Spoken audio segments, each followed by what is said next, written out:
Are you tired of feeling stuck, frustrated with a lack of progress? You're not alone. Millions of people struggle with this every day. But what if I told you I had a secret that could help you out? Something that's really quick, something that's easy. It'll help you unlock your creativity, boost your productivity, and help you achieve your goals. Would you listen? The answer might be a surprise, but here we go. Quotes, affirmations, and journaling are great tools to help shift our mindsets. And in today's mindful moment, I share about a story. Story meets TED Talk, if you want, a reflection on how I use journaling in my life to help get myself unstuck. We're going to start with that quote. So here we go.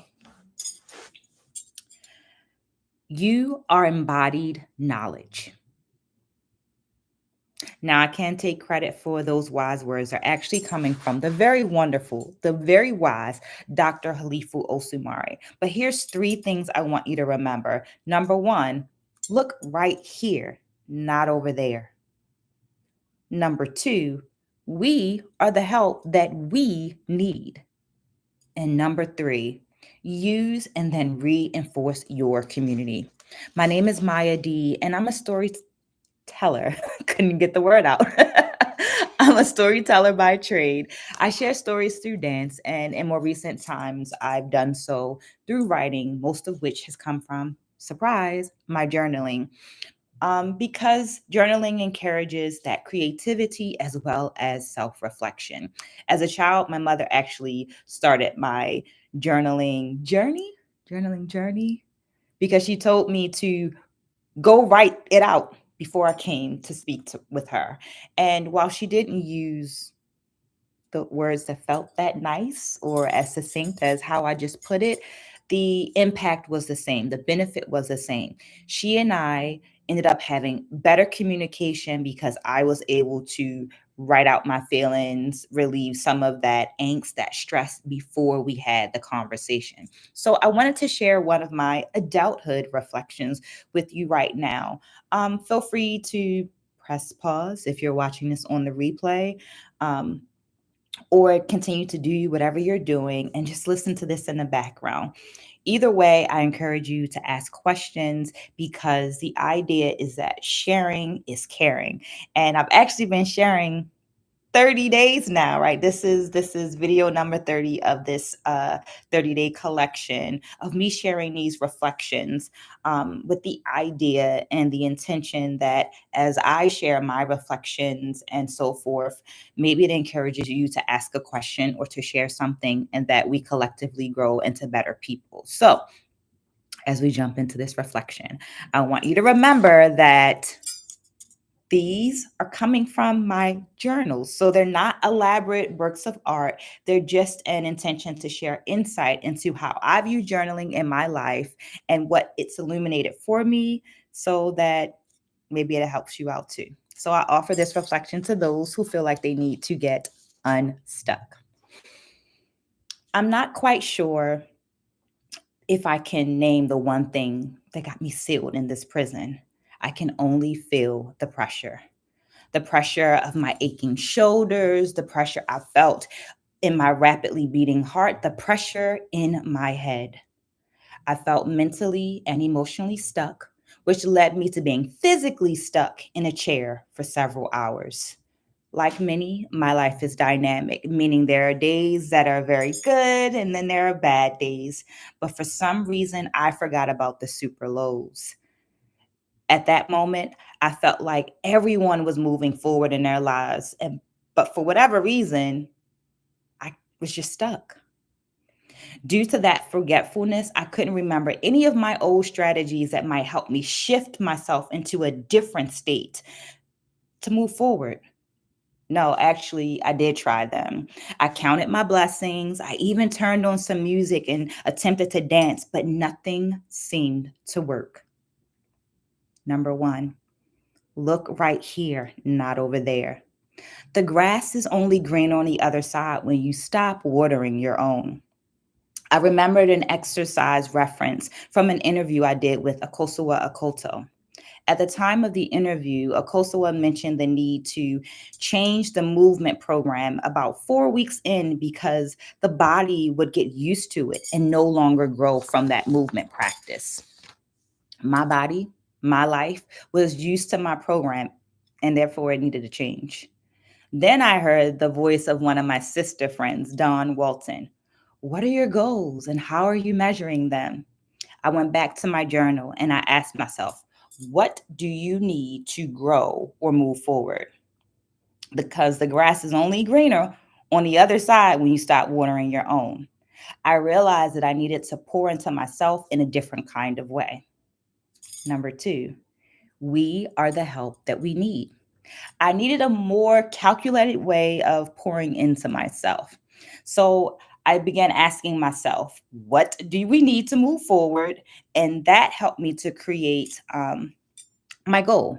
In my journal, I listed learning as my goal, asking myself, what did I want to learn? And that helped me to set objectives for myself. Okay, if it sounds like a lesson plan, remember, I'm an educator. I listed 3 areas where I wanted to learn of what I wanted to learn more about. And then asked myself, when and how could I celebrate? Because we love to celebrate, right? Answering the celebration question helped me to create some benchmarks for my progress.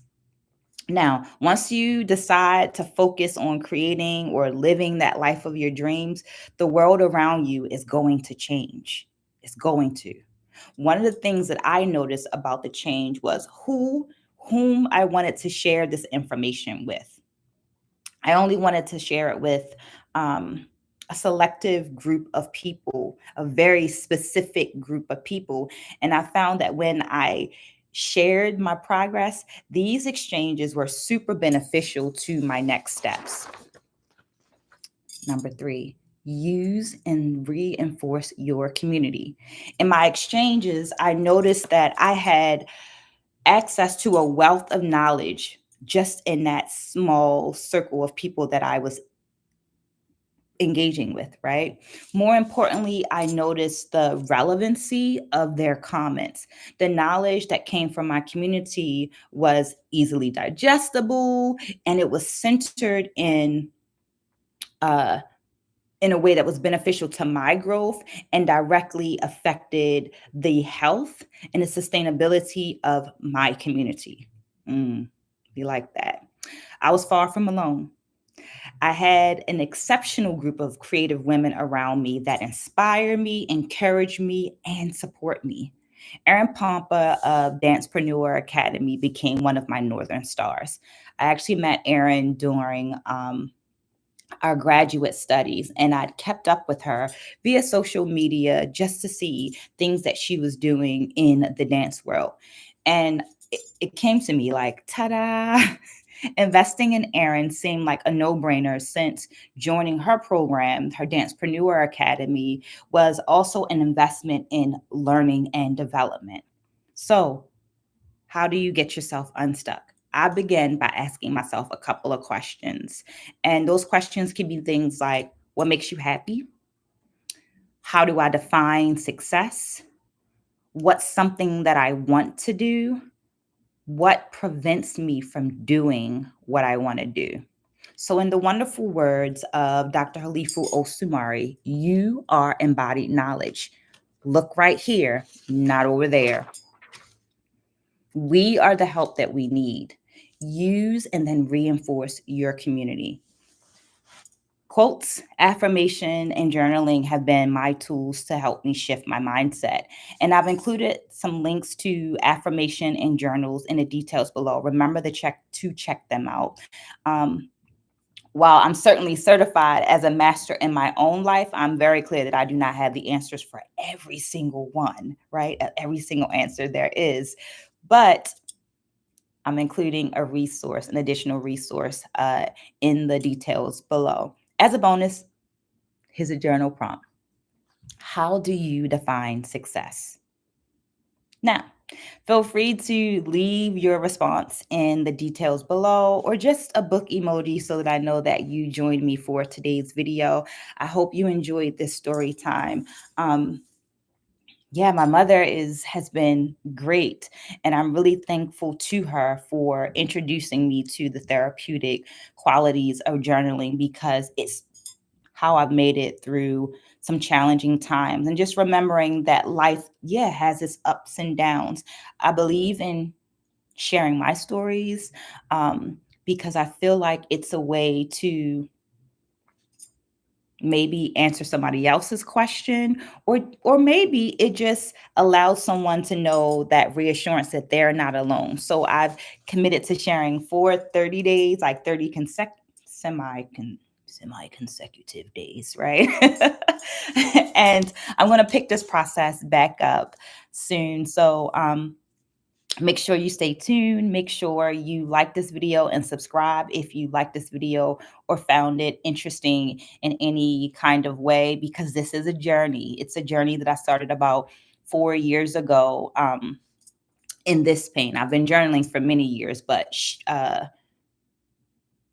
became more engrossed in journaling and the idea of sharing journaling about 4 years ago, when I started collecting these quotes to help me get through some challenging times. And I started writing affirmations underneath of the quotes. And I noticed this wonderful thing. While journaling, I noticed that there was this connection between the affirmations and the writing. The affirmations almost felt like it felt like the affirmations were inspiring memories of experiences in my life where I demonstrated the very thing that the affirmations were speaking to. So, because I felt like that was a cool thing, and once again, maybe this experience that I'm having, sharing it, can be beneficial to someone else, I started a blog and carried that blog out for a year, posting every week for a year. So, what's that, 52 posts? And a few months ago, I said, or not a few months ago, like 45 days ago, 45 days ago, I thought, you know what, Maya, um, some of us are really great at reading, and that's how we learn and that's how we take in information. But then some of us are also uh, better at hearing things. That's how we learn, and that's how we like to learn. So I decided to push myself to come on and share 30 of my experiences over this time in this space. And I'm going to share some more. So make sure you stay tuned. Remember, like and subscribe if you like this video or found it interesting in any other kind of way. Um, thank you for joining. Thank you for giving me your time, and hope to see you soon. Take care.